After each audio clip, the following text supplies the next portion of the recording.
This is a Film Stories original podcast. Love this podcast? Support this show through the Acast supporter feature. It's up to you how much you give, and there's no regular commitment. Just hit the link in the show description to support now. This episode is brought to you by Progressive Insurance. You chose to hit play on this podcast today. Smart choice.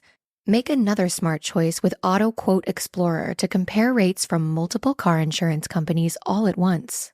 Try it at progressive.com.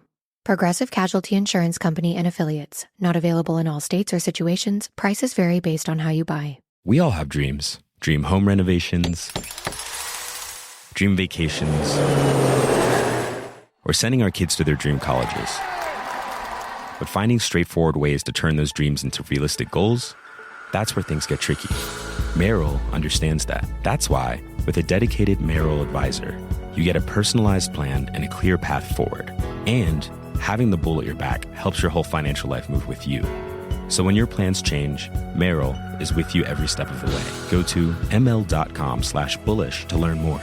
Merrill, a Bank of America company. What would you like the power to do? Investing involves risk. Merrill Lynch, Pierce, Fenner & Smith Incorporated, registered broker-dealer, registered investment advisor, member SIPC. Cue the fireplace and your favorite fall movie. There's nothing better than a cozy evening at home with a glass of First Leaf wine. First Leaf is a personalized wine club that delivers right to your door. Sounds magical, right? They get to know your favorite tasting notes, which varietals you enjoy, and whether you prefer sweet or dry wines. So in every shipment, you get bottles tailored to your unique palate. Go to tryfirstleaf.com/fall to get your first 6 wines for just $44.95 with free shipping.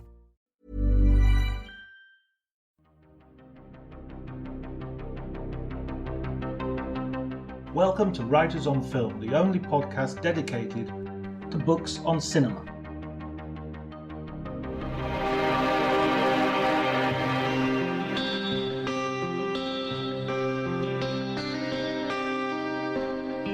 My name is John Bleasdale, and I'm a critic and a writer on film. Today, I'm going to be talking to Tom Shone, whose many books include Blockbuster, How the Jaws and Jedi Generation Turned Hollywood into a Boom Town, Martin Scorsese, A Retrospective, and most recently, the Nolan Variations, the movies, mysteries, and marvels of Christopher Nolan. Tom was also the film critic for the Sunday Times from 1994 to 1999, and he's written for many different publications, including The New Yorker, The New York Times, Vogue, and The Guardian.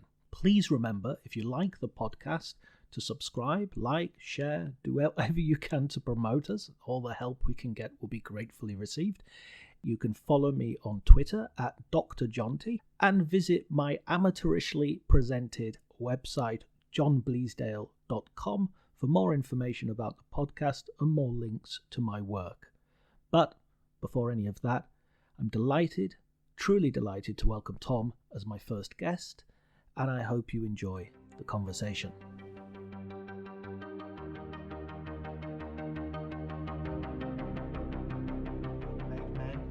Right. Yeah, really, and I'm a huge fan of just reading film books. Oh, good.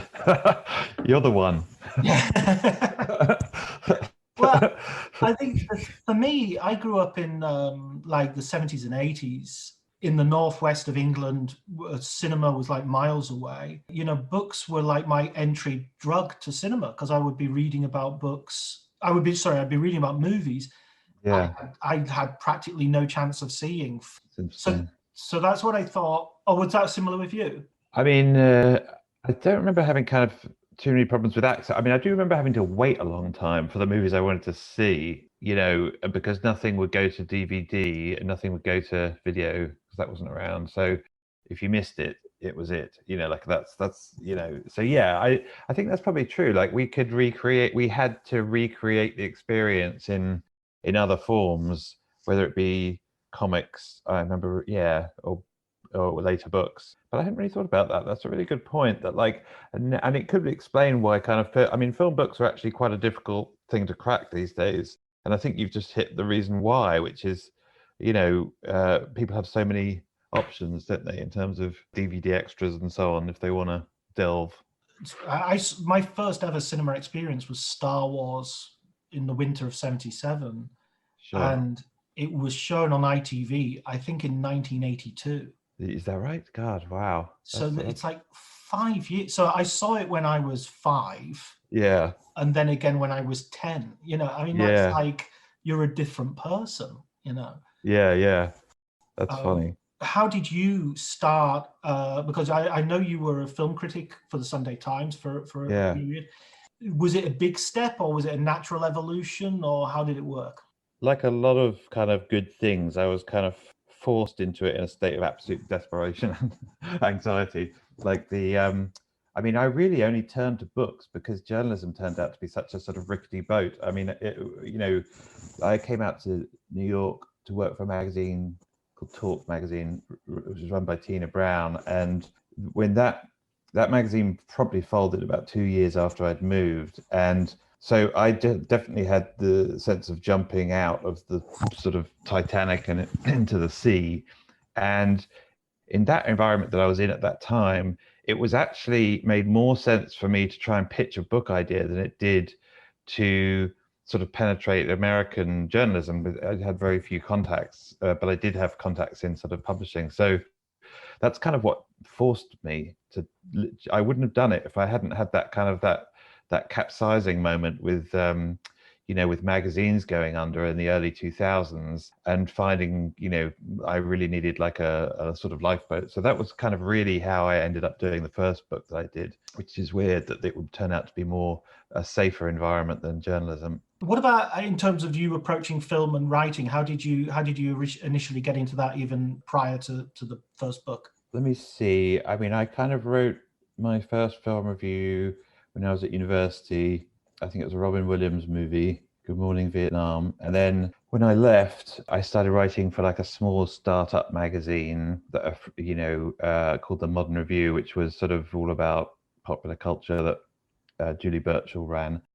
And that had a very small, it was like a small magazine that was made for peanuts, and but it sort of happened to catch the attention of Fleet Street at that time, and editors got very interested in it, so it was a good sort of platform. And so then it was from there to the Sunday Times, and then I think I'd started reviewing movies for them in '96. I mean, it was sort of a different era then. I mean, the internet was barely up and running. I mean, it was, but I think I remember the first time that you kind of sent your copy down the internet.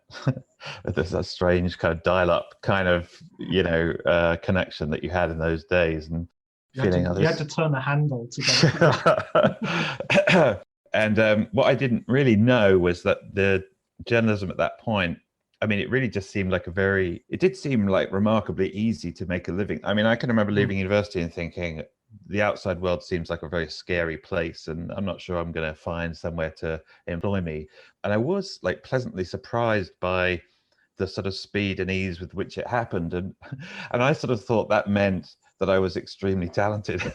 And now looking back, I actually realized it's not that at all. What it was journalism was in a state of kind of engorgement, like it was about as big as it was ever going to be, and it was heading for the edge of a cliff. So it had lots of sort of money.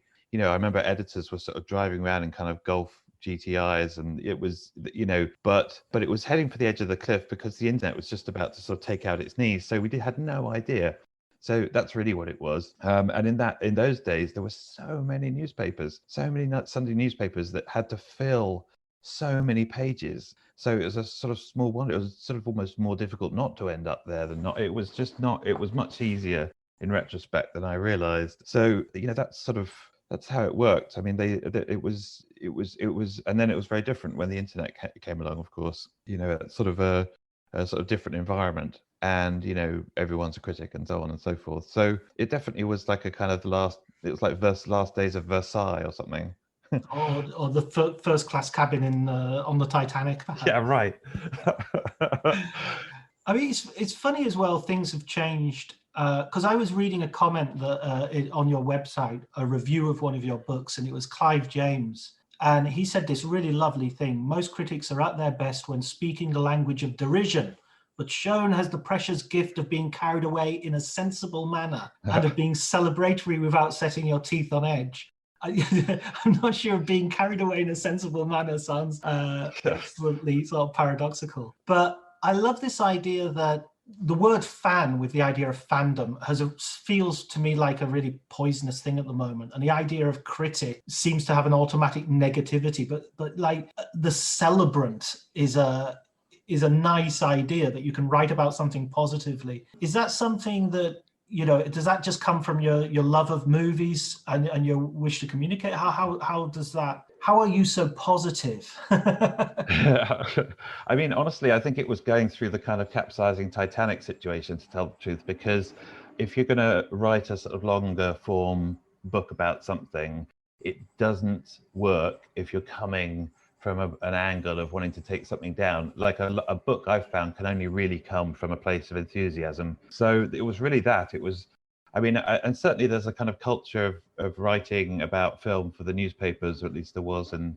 the 80s and 90s. And I think Clive James is like one of the kind of great masters of that form, which sort of encouraged, a sort of sharpness of wit. And you kind of read the newspaper often in order to see this kind of great critic, be it kind of Clive James or A.A. Gill, kind of sharpen his knives and take some big ego down to size, and that's the whole point. And it's something that newspapers encourage, and it's good, and we used to anyway. But it's not so good when it comes to writing a book. It didn't get me very far anyway, let's put it that way. So I think one of the things that I kind of discovered coming out to America and having journalism capsize and sort of casting around for things to kind of write about is that you just go back to your enthusiasms. And for me, at least, the first book I wrote was kind of about the, blockbuster, summer blockbuster. And so that was literally just going back to when I was 7 or 8 and seeing Star Wars for the first time and trying to kind of recapture that enthusiasm. So it was there was an autobiographical element. There's a real sort of nostalgia about that period from a lot of people who weren't actually there at the time. But I go back to those blockbusters that you mentioned in your book. I mean, Jaws and I mean, Jaws I saw on the television, but Star Wars and Ghostbusters. I remember Ghostbusters being at a screening in Barrow-in-Furness that was absolutely packed, and people were dancing. It was like, it was like somebody had told me about the Blackboard Jungle and, people dancing to Rock Around the Clock during the title sequence.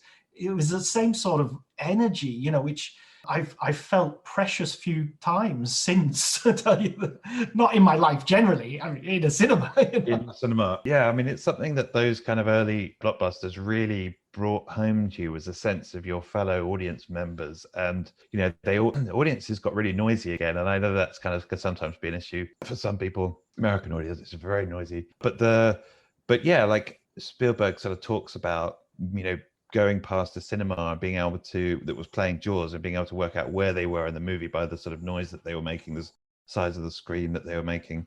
And the same thing with Star Wars. I mean, people just came out of that movie just jubilant, like popcorn was going through the air. And like, there was this sense in which what we found like in those years was like a sense of togetherness as an audience. Like in the 70s, I was trying to remember, like, large crowds generally didn't really signify anything very good. Like if you were in a large crowd in the 70s, it probably meant you were either unemployed and in a queue to get unemployment benefit, or maybe you were protesting the Vietnam War, or you were, it generally, we didn't come together for kind of good things. We came together for kind of bad but then suddenly we could all come together and kind of watch these movies en masse. And there was a sort of real thrill of like being part of a jubilant mass. I'm sure, sort of football has the same sort of thing, but it's like, but again, with football, I mean, I think that kind of turned that turned a corner too, didn't it? Where the sort of the violence dropped away during the same period. So yeah, it was definitely, there was and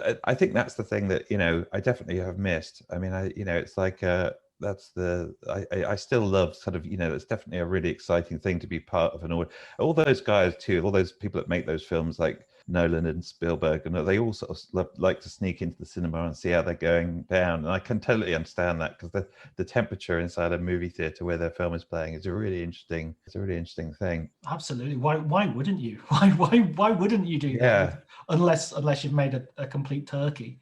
Yeah, I know. Yeah, exactly. And you can kind of go and find out things about your film, because I think when a film like meets its audience, it changes slightly, like it becomes a different creature, and things about it are revealed, like the famous example being they didn't know that you're going to need a bigger boat was a big laugh line, and they didn't realize that was a joke until it met the audience, and then suddenly they laughed to relieve the tension of the previous scene, and then boom, they had a moment. And it's funny, like how many of those films, like I'll Be Back as well in the Terminator movies, they didn't know that was going to be a big line, and then it met the audience, and the audience made it a line. So there's this definitely kind of interactive quality with the audiences, and those big movies, they kind of make them different films sometimes. Yeah, no, absolutely. There's so many films as well that I've gone to see completely cold, and the energy of the dawning realization as you're in the movie theater. Hang on a minute, this is a masterpiece. I'm watching a masterpiece right now. I mean, you sort of went after blockbusters, you went and sort of started choosing people to sort of do retrospectives on and do sort of single filmmaker studies. How did you, was that just, were those like commercial considerations, this will sell, or are these the names of your sort of pantheon of filmmakers? Yeah, I mean, I'm just trying to remember actually. I mean, I hadn't really thought about it. I mean, one of the things that happened in publishing, film publishing sort of changed a little, and those coffee table books, I remember in the sort of first decade or second decade, they began to become slightly more, they big more interesting things. I can remember when they were kind of looked down on a little, because it was mostly sort of pictures, and the text that went with them was often very adulatory. And there's a difference between, you can celebrate, but I think there was something a little bit, when I can remember when I sort of read them, they were just a little too sort of hagiographic. It was like all the kind of bad, the bad movies a film director had made were kind of, you could barely tell from reading these things. It was just all about the kind of the awards that they collected, and you're like, oh, okay. So, but then I think that started to change, and I honestly, I think that the one that caught my eye was the Wes Anderson book by I never know how to pronounce his name, but Matt Zoller-Seitz, who's this kind of very good American critic, and he really pulled out all the stops on that Wes Anderson book. I mean, he had the collaboration of Anderson, which helped, but it looked great, but the text was also great. And so they suddenly became a little bit more attractive to do. And as sort of people tried to work out what kind of books people wanted to read, they became a more attractive option. So in those cases, you're often, because they're so picture heavy, you're definitely heading for the kind of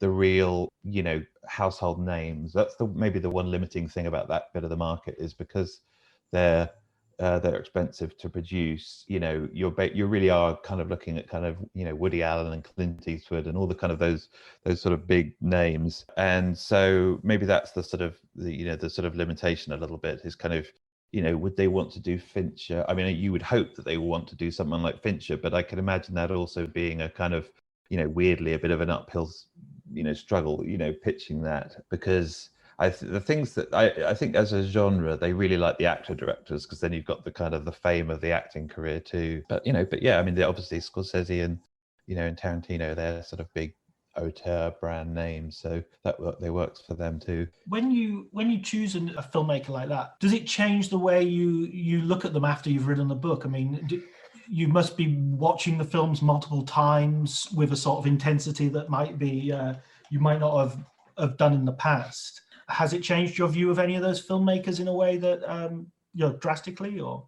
Yeah, I mean, not sort of, I wouldn't say sort of drastically, but that's such a good question. I mean, I sort of think, I would say that the book that happened on was the book I did about Scorsese, and it wasn't like I had any great sort of Damascus flash, but I mean, you do get very kind of keyed into the sort of sequence of careers and the sort of story of careers. And so you do have like, that kind of gives you some insight. And it became apparent to me when I sort of did the Scorsese book, that the story of like his career in the 70s, which is basically he goes out to work for the studios in the early 70s, rides this kind of extraordinary wave of sort of success, critical success, and awards and so on.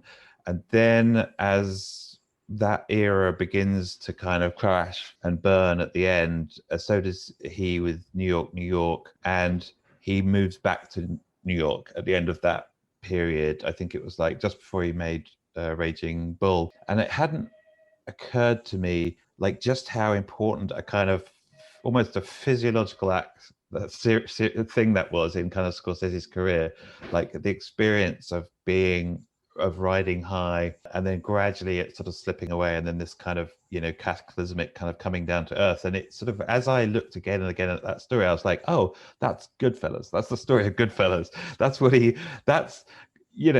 the story he was telling when he came to make Goodfellas. You know, oh my God, we had it good, and boy did we blow it. Like that's the, you know, and I was like, and then you think, oh, okay, so that was kind of burned into his psyche, you know, like that experience of success and then crumbling, like that, you know, marked him, and it gave him a subject. And so that was interesting, like kind of figuring out that like when he was making Goodfellas, he was more or less kind of telling us the story of his 70s, you know, like complete with Rolling Stones soundtrack. And, you know, Rolling Stones are not a kind of necessarily all that listened to by the mafia, but they were by him, you know, when he was in Hollywood. So, you know, it was that. So that was that kind of stuff kind of comes out when you look at the sort of sequence of the careers. I mean, I did later sort of test this theory on him, and he was, you know, he sort of, there was something there. He didn't kind of go, absolutely, that's what I was explicitly doing, but he was like, oh yeah, maybe. And that sort of, you know, in a sense, sort of becomes there's a bit of that DNA in almost all of those later films as well. I mean, The Aviator and the, you know, yeah. I mean, what I loved about that book is that you well, I don't know if rescue might be too dramatic a word, but you appreciated Color of Money, and that's one of my favorite Scorsese movies. I just think that film is so underrated. Yeah. If that movie had the money to have a Rolling Stones soundtrack to buy, it would, I think, be remembered a little bit differently. And that's not just to knock the soundtrack it has, which is great, but I kind of feel like that's the one thing missing from that film that would lift it into a different zone, because it's otherwise, I think, perfect. Like that's the film where he really did manage to kind of completely, after the kind of crash, you know, when you look at Color of Money, you're seeing somebody who has completely reconstituted themselves. It's like the Bionic Man, you know, we can rebuild him. And he's totally learned how to make a low budget movie independently. And it, you know, it's amazing. Those movies that he made in the 80s are almost like the template for like what the independent film movement would do. And you look at The Color of Money and think, oh, that's exactly the template that Darren Aronofsky would use later on when he would get, like, you know, Mickey Rourke in The Wrestler. You know, you find an older star, you kind of build a kind of character piece sort of around that star, and you kind of finance the movie that way, but you keep, you know, the cost low. That's exactly what so many independent filmmakers did. And I think, like, you know, Scorsese in the 80s was basically laying out all these kind of these clues to like what the indies would do. Like you look at like what's it, After Hours, and you think, oh, that's the Coens. He's making a Coens movie. They would take that template and not consciously, but that so that's what kind of, it definitely, the 80s in a weird kind of way, people don't look at the Scorsese's 80s as being this kind of great glorious time, but in many ways it sort of shows you what a great director he is, because he, you know, he's absolutely at his sort of most desperate stretch in that period, where he's trying to kind of keep a grip on the filmmaking career. He's trying to stay in the game, and he's really kind of rebuilding from scratch. And it's like so fascinating that he kind of came out so strong. I mean, amazing, really. Yeah, it's such a roller coaster of a career, that. And there was something that you wrote that I also appreciated. I've always thought Casino was the better film to Goodfellas, and I was reading your book yesterday to prepare for the interview, and your argument about Casino, it struck me. I don't think you put it quite like this, but this is what sort of came into my head, was the reason I think Casino is a better film is because I enjoy Goodfellas more. You know, and whereas Casino, I feel like drained at the end of it and sort of hollowed out. And so the Catholic in me That must be a better experience. That must be a more moral experience. You know? That's such an interesting reaction. I mean, that's all of us have felt that to some degree or another. Like, I'm enjoying this film too much for it to be a classic.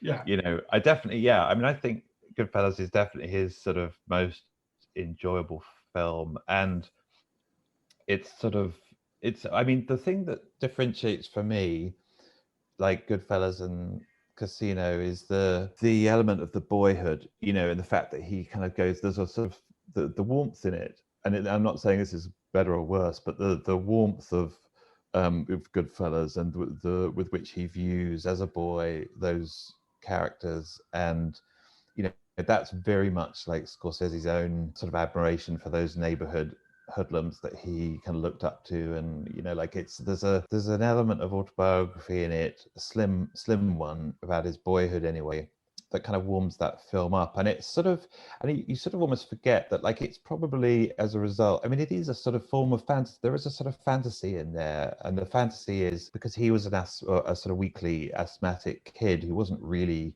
at all tough, I mean, on the street. And there's this sort of dream of kind of being accepted by much more violent men and accepted into their ranks. And I think it's one that obviously a lot of people, myself included, share. There's like that's the sort of fantasy that's being sold in Goodfellas, and that's maybe why it's his most. I mean, people really love Goodfellas for that reason. I mean, Casino, I think, is cold. It's a kind of colder film. I mean, listen, it's technically fantastic. I mean, I can see he's really. I sort of felt, you know, each time he remakes that film, and he's sort of remade it several times now in a way, Wolf of Wall Street being the most recent, I sort of feel like with each time he almost gets better at making that film, but maybe with less urgent reason for being. Like, it doesn't sort of feel as you know, sort of great films can really just feel plucked into existence. They had to exist, you know. Yeah. And then the weaker ones feel that they were sort of pushed into existence and they were made to exist, you know. And you know, but then I also love Wolf of Wall Street, so I'm not saying it's not, you know, it doesn't have a reason for being. But he also gets more and more amoral as it goes on. Like, the cackle gets louder and louder, you know. I mean, in a way, I think that's a great argument for looking at him as a retrospective, looking at him as a whole filmmaker, because I wonder what Casino would be like if Goodfellas just didn't exist. Because it's almost the two almost have to go together. Otherwise, you're right that it's just so cold and horrific.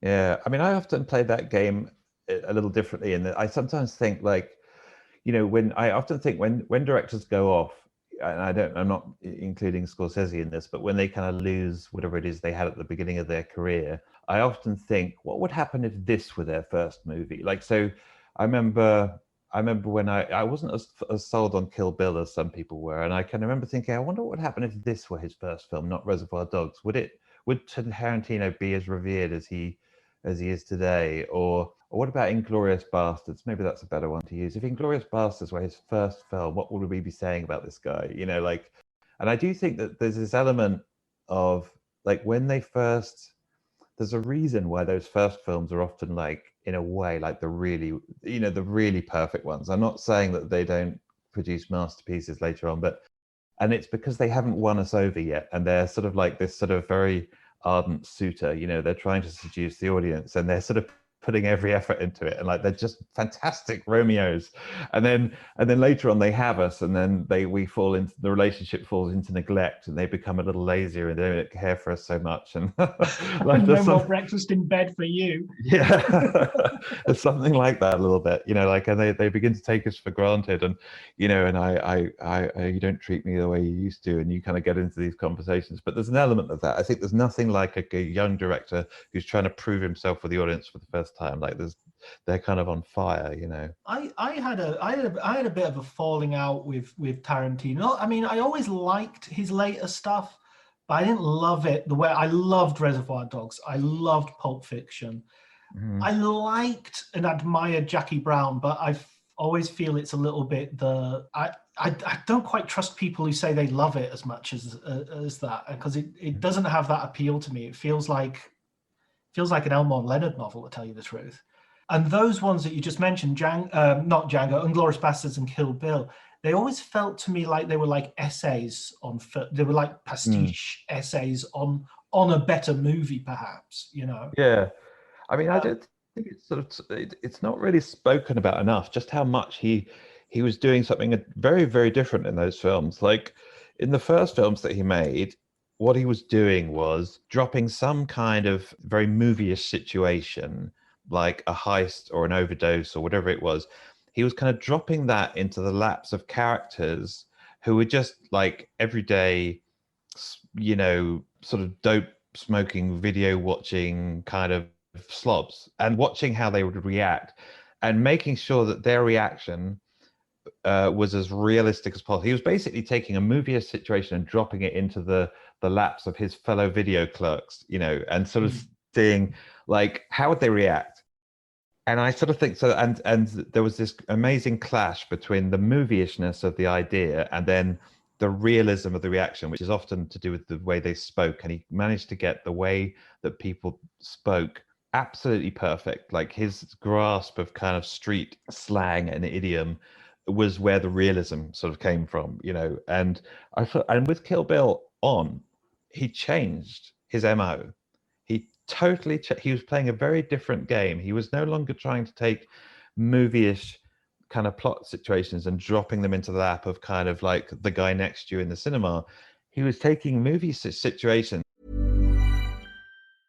This episode is brought to you by Progressive Insurance. You chose to hit play on this podcast today. Smart choice. Make another smart choice with Auto Quote Explorer to compare rates from multiple car insurance companies all at once. Try it at progressive.com.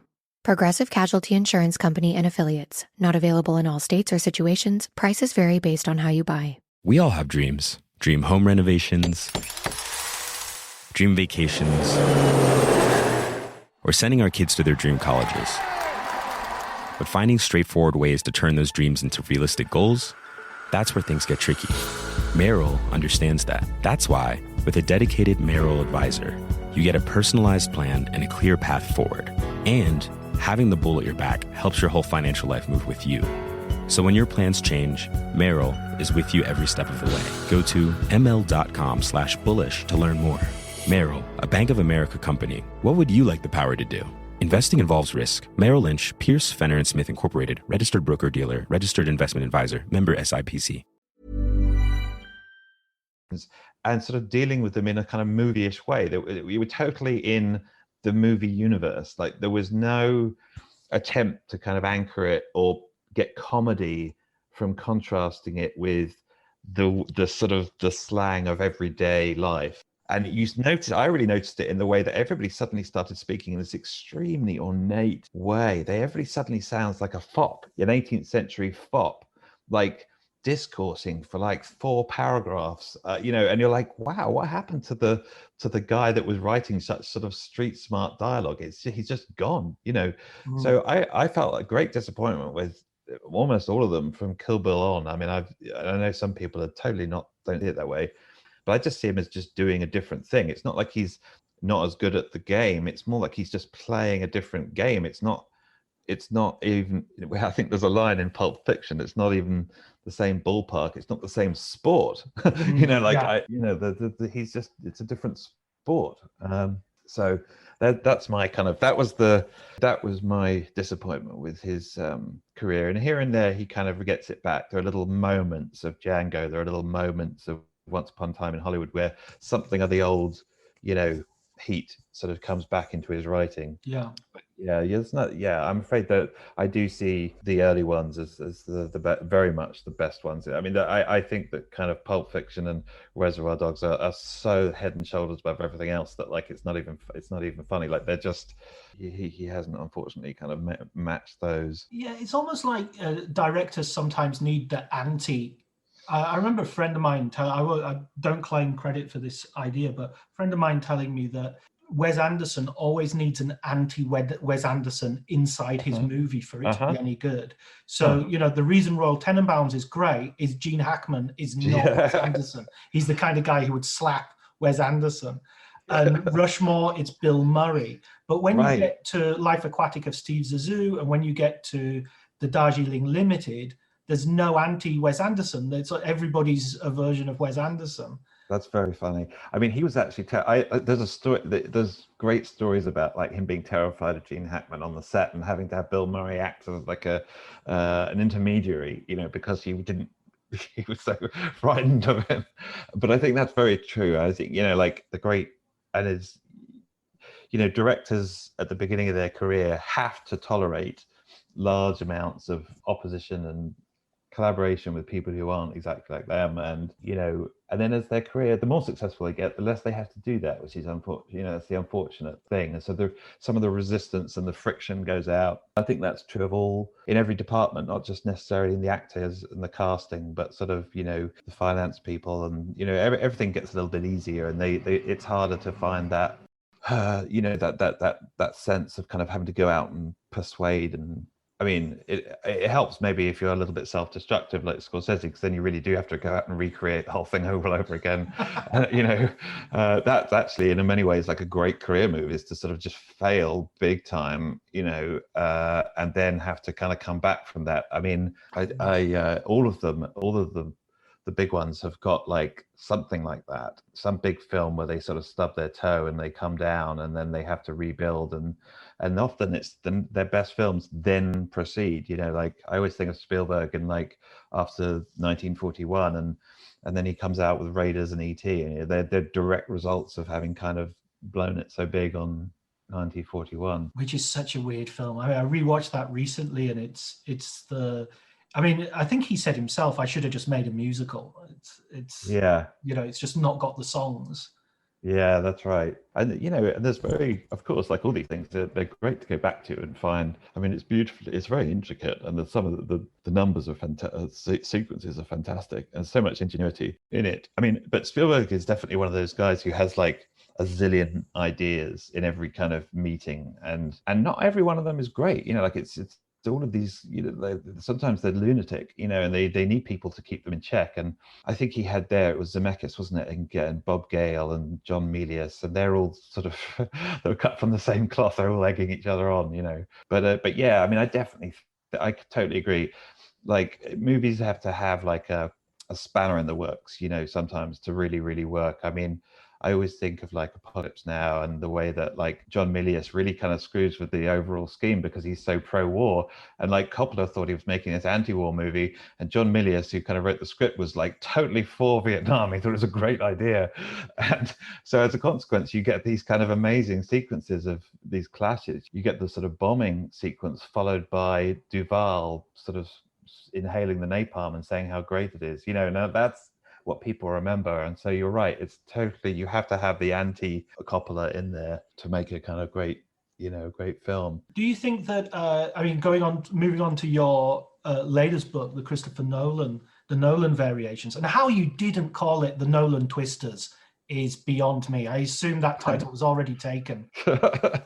Yeah, no, I sort of went for Variations in the end because of the Enigma Variations and how much he, you know, liked the Elgar and used it in Dunkirk. And then it got me because Elgar was a kind of big cryptologist. Like he loved kind of mysteries and sort of enigmas and sort of puzzles, just like Nolan did, and I sort of does. And so yeah, that's kind of where I went in the end. But now you're regretting the Nolan Twisters, aren't you? You're thinking, yeah, no, exactly. Yeah, that should have been it. I mean, tell you the truth, one of the things I loved about that book, and this is my last compliment because I don't want to come over too celebratory either, but there was so much... In a sensible manner. In a sensible manner. I don't want to get carried away in a sensible manner. There was so much in the book which I would stop and put the book down and just think about, which was beyond the movies, which were things like the left or right. How do you describe left or right to somebody without, you know, referring to, you know, just, you know, you can say up and down, front and back, but you can't say left over or the right. Phone. Yeah, absolutely. Yeah, exactly. Some of those ideas were extraordinary, and I love it. Was sort of became much more of a conversation, I felt, that book. There was quite a lot of back and forth. Yeah, well, good. I'm glad, because definitely that was the sort of challenge with that book was to, I was only going to be talking to him. So the rules of the book were no collaborators, no secondary interviews, just him, but I didn't want it to be kind of exactly Q&A, like kind of just transcription of the conversation. And he didn't want it to be biography. So it had to sort of find its way in the middle and work out what it was. And I was greatly helped by the fact that he kind of kept on challenging me with these, puzzles. Or I don't even really thought of them as challenging me, but he would say these things, and they had this kind of, he's got this very sort of semi-scientific cast of mind. Like, he likes testing things, he likes experiments and things, and so he would sort of say these very broad generalities, and I just, like you, I kind of came away from the conversation thinking, is that true? So he would sort of say, yeah, you can't describe left and right down the phone to someone now, and I was like, oh, hang on, you've got to be able to do that. So I kind of then I sort of would come back with an answer that I thought would work, and then he would sort of throw it out.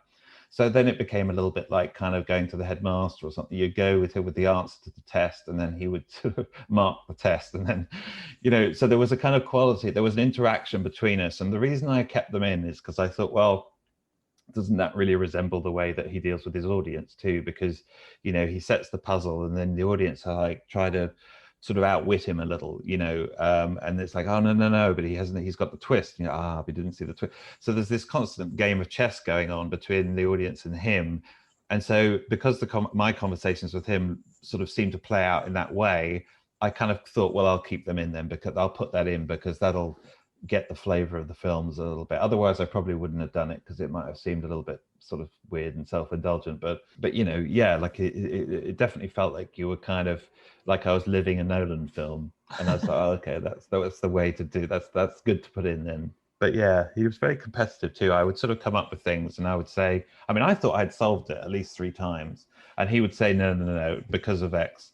And I would go, and I really thought that in some instances that the test kept on changing, like I thought I had solved it, and then he would say, yeah, but you didn't do it by doing, and also do this. And then I thought, well, you're changing the test a little bit. Okay, all right, I'll try and solve it again. And and then at the end, I really think I thought I had, and then solved it. And then literally the last time almost that we met, he's as I was heading out the door, literally as I was heading out the door, he said, oh, about that solution. And then he just demolished my answer. And I literally did. I looked at him and I thought, I hate you right now, because you've totally how much do you want to win this? Because I really thought I had solved it. I was very resentful at him for kind of demolishing the answer, and but that was why, again, I kind of kept it in. I was like, well, isn't that that's just a good ending for the book, because that's often how the films end too, with just coming out the cinema, just kind of going, God, what happened? Yeah. He's the perfect filmmaker for the sort of before dinner movie, because you can spend the rest of the evening, picking over the movie. In relationship to what we were saying earlier about people like not Martin Scorsese, Quentin Tarantino, and people getting, maybe not having the amount of resistance that they need to create truly great stuff. Another one I would throw into the ring here would be maybe Terrence Malick, whose films get progressively worse the more editors he has. He starts off with 1 editor, then there's 2, and then by the time his recent films are like 3 or 4 editors. What about him? Because he Nolan doesn't really have a spanner in the works. He can kind of, maybe is Tenet his moment where he's going to have to back off and rethink?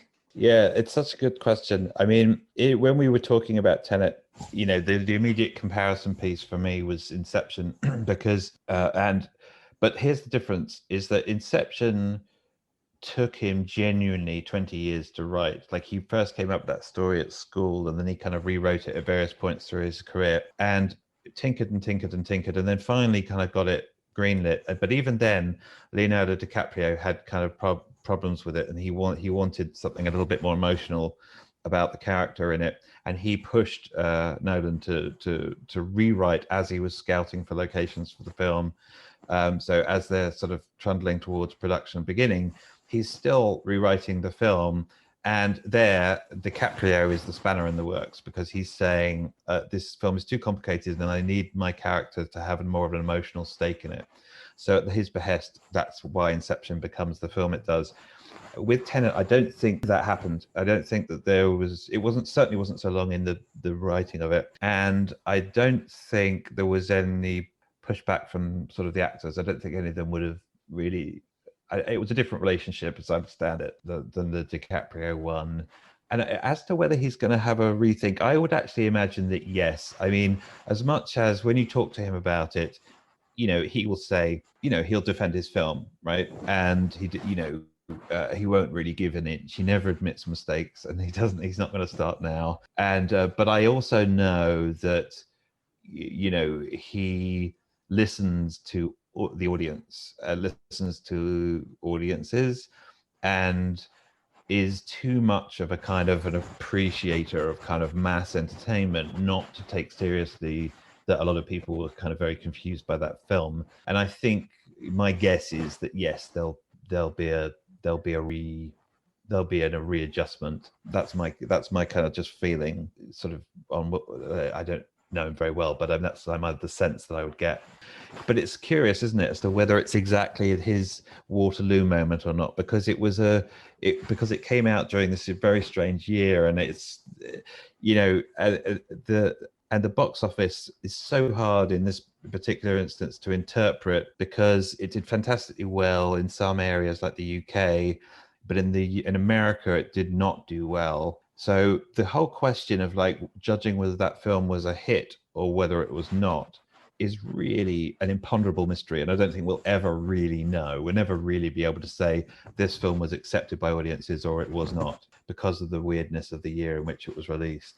So in that sense, he sort of dodged a bullet. I mean, I don't think in that sense it won't be as as much of a kind of revealing, reaction as it might have been. But yeah, but I have to think that, like, he was hearing it from a lot of people that it was confusing. Yeah, I guess I see what you mean by dodge the bullet, in the sense that there's so many other factors at play. It's hard, but yeah. I mean I'm a big celebrant. I won't say fan of Nolan. I like him a lot. I love The Prestige. I think that's probably one of my favorites of his movies. And there is a sort of temptation, looking at the more grandiose movies he's made recently, to sort of, want him to go back and do one of the early funny ones, Totally. Yeah, I totally agree with that. And I think, like, The Prestige is the model too. There's too much action, I think, in some of them. I think rather action cinema, which is a sort of that's the Hollywood genre, that's the thing that he learnt. And from Insomnia, Batman Begins, Dark Knight, or you can see him mastering sort of all the elements of the kind of, the Hollywood sort of toolkit, as it were. But I think there's too much action in Tenet, to be honest. I could easily see that as a smaller film, and maybe it should have been a smaller film and more intimate sense of sort of betrayal and so on. But but I agree. I think that I think that the things need to be scaled down a little, and I think The Prestige is definitely the model. It's such a great film, and they labored on that screenplay. It's like it's beautiful. It's such a great art object, it's a piece of craftsmanship, that screenplay. I mean, I've watched that film 100 times. Well, not 100 times, that's ridiculous, but I've watched the film probably in the double figures, and I watched it last week recently, and it was the first time I realized that Hugh Jackman's character was English, and that his American him acting American was his act. So when they go and see the Chinaman and they say, him pretending to be, that's this is where the trick happens. Hugh Jackman looks like he's the naive one saying, no, nobody could do that. But he's been doing it all along anyway, because he is Lord so-and-so and has always been Lord so-and-so. That's interesting. And that's the first time I realized it. And I've seen it hundreds of times. Yeah. And when he goes to America, Christian Bale writes in the diary he's given him, maybe you'll stay in America, maybe you'll stay in your homeland. So it's actually not a bad strategy. You've got him out of England. Why bother coming back to England? You've got nothing. But of course, it's not his homeland. His homeland is England. So it's just got these tendrils that go everywhere. That's interesting. I hadn't you picked up on something I hadn't kind of considered, that, you've got the England, America contrast and clash that was in fact so much a kind of part of his kind of growing up. And I hadn't thought about it in those terms, but it's there. And it shows you that there's, when those films really work, there's just layers and layers and layers to them, and that's the thing that I definitely respond to in his work, is the sense in which, you're entering into a world, and that world is sort of defined really by just the sort of the feeling that these layers go on forever, that you can't reach the body. It's, at the end of the Truman Show, he bumps up against the edge of his world. You definitely don't get that in a Nolan film when they're working. You always feel like that world is just kind of infinite, and that's the sort of thrill of them. They're sort of these magic boxes, they last a certain amount of time. They're contained in sort of time and space, but you enter into them and you kind of feel that you could spend your entire life in it, whereas some people do, they love them so much. I mean, but it's definitely born of the quality, his obsession. People get obsessed about his films because he's obsessed with them. There's definitely a self-fulfilling kind of quality. Sometimes the audience if a film is loved by its creator, it'll be loved by the audience. If it's if it's obsessed about, it'll be obsessed about by the audience. And it's definitely true with him. And that, honestly, I can honestly say that the thrill of that book was that I never did kind of get to the edge of the world like Truman in his boat. I was a little bit frightened that I would, and that I would sort of spend so much time thinking about these films and writing about them that I would sort of just figure out how they work, and then all the magic would not be there. But I honestly was sort of still finding sort of layers to them, and I think that sort of speaks just to the amount of time he's put into them. No matter how much sort of time I sort of spent watching them, he'd spent more time making them, thinking about them. So it's sort of like but you constantly think you can. It's a game of chess. You constantly think you can beat him at it, and then it's like, nope, he put in more time. Yeah, he'll go back and use some and read up until the early hours to find some stratagem. What's your next project then? What have you got, something already outlined or that you can tell us about? Yeah, I mean, I'm sort of right at the moment. I'm sort of working on something. I haven't yet. It's with another filmmaker, and I probably shouldn't say anything yet because it hasn't yet been signed anything. But it's another British filmmaker, and I'm sort of excited to be doing it. And it's kind of I definitely like kind of the collaboration sort of process, because I mean, it's the one thing you definitely forget is that they generally are pretty good at collaborating. I mean, most directors are control freaks, obviously, because that goes with the territory. But they also they have to kind of collaborate. And so, and Nolan, who many people have as this kind of Kubrickian sort of chilly, controlling sort of mind, but he too was really good and helpful collaborator who helps open things up rather than sort of shut things down. So and he would give great notes on things. That's basically, I just want to kind of so working now with somebody else, and it's sort of again it's really exciting to sort of have that back and forth. Yeah, no, I mean, just the thing it reminds me is that they're all kind of film goers, first. They all start off as film goers, and on that playing field, we're all equal. So the thing that's exciting to me is sort of finding out what films that kind of had the same effect on them that maybe theirs had on me. Just remembering that kind of filmmakers are sort of also film fans is like a kind of crucial bit of the whole equation. Yeah, absolutely. I always think that there's not really that barricade. It's actually far more porous. And when you read someone like Paul Schrader writing about movies, you sort of think, oh, okay, yep, it's absolutely. Which leads me on to sort of my last question, which is a question I'm thinking of asking everybody, which is if you had to sort of like recommend one book about movies to someone who hasn't read any or whatever, what would be a book that you would think, oh, this is one you'd really have to read? Hitchcock Truffaut, I think. So the sort of book of interviews that Francois Truffaut did with Hitchcock just before he made The Birds, I think it was sort of in the 60s. And, I bought that. I mean, and I just read it till it was hanging off its hinges, like it was just sort of like I read it to pieces. Like that book is so dog-eared, You still have the same copy? Yeah, I do. But it's like, I mean, everybody who's picked it up knows, just how amazingly easy it is to read, because it's delightfully, again, that is Q&A, but because Truffaut is who he is, it sort of totally works because they're sort of equals. And then, and just in terms of like, it just covers so much ground, and, you've got the great pictures and all the themes are there. And also you get like this kind of nice contrast of personalities with sort of Truffaut representing the kind of those sharp young critics from France who were sort of trying to elevate the art form and see it as art.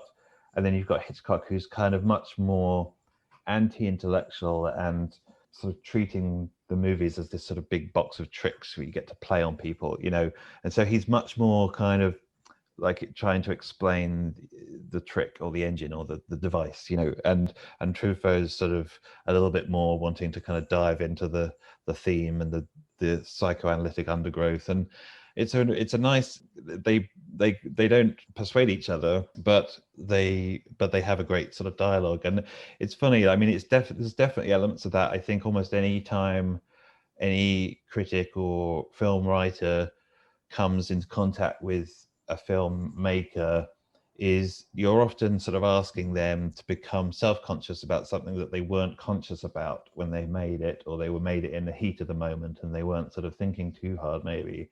And so all this stuff found its way into the film, but they don't know, So the critic comes along and says, well, but what about this theme? And they can honestly be quite surprised. And it's who's right. I mean, there's no right in it. The filmmaker can often be like a little bit surprised, and they'll want to sort of bring the kind of more intellectual take down to earth, or dismiss it entirely. But the truth is that maybe they're not the best judge of like kind of what went into it, and sometimes it takes somebody from the outside to kind of come along and say, this found its way in, because their job in the moment was to get the thing finished. Their job was not to sort of analyze the theme of it. So yeah, it's an ongoing sort of dance really between the kind of critic and the director, and I think that's why I love that book. It really just sort of sets us. I've had that dynamic. I've experienced that dynamic so many different times in different ways. Like it really is just the high watermark. Have you ever had a big disagreement with a filmmaker that you were interviewing or collaborating with? I mean, I definitely had. There were moments with Nolan, like he definitely resisted any biographical reading of his films, at all. It's very uncomfortable. He did not like doing that at all. And so I had my work cut out for me, because I did see some parallels and themes that were kind of crossing over. And I won't say it wasn't sort of so much an open disagreement, although sometimes he would say that's, I don't think that's right. But it was sort of, it was like trying to give a cat a bath. He really didn't want to go there. And but we ended up persuading each other very slightly of the other person's point of view. Like he did end up persuading me that, you know, to some degree, if you look at them biographically, autobiographically, like something is diminished. And I can see that. I definitely, you know, there's a tendency to kind of play a kind of Freudian game of kind of gotcha, you know, and you know, but is the film enhanced? Is the film enhanced? So I sort of definitely came around to that. And he also then came around to seeing that there were elements in his films that he hadn't really thought about that had come from his sort of upbringing, you know, which he was kind of gracious enough to you know, concede. But he would never tell me which ones they were. He didn't want to give me that satisfaction, he said. The ultimate puzzle. You have to work it out yourself. I know, yeah, and he's right, you know, because it definitely made the book more, you know, for me at least, it made it more interesting because it meant that I never got the satisfaction of thinking, oh, okay, I kind of got him and tied him up with a big string, you know. Well, listen, Tom, it's been absolutely brilliant talking to you. Thanks very much for joining us. Oh yeah, thanks, John. It's been a real pleasure talking to you too.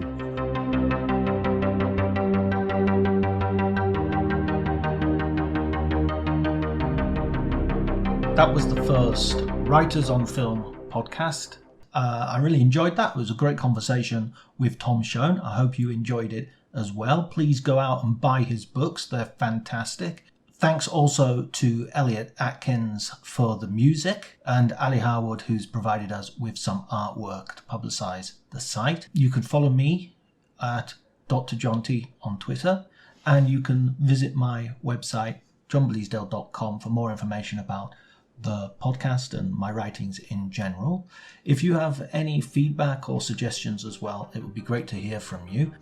This is all a bit of an experiment and a learning process for me, I must admit, but I certainly have enjoyed it so far, and I hope you have too. I hope you'll join us next week for the next episode.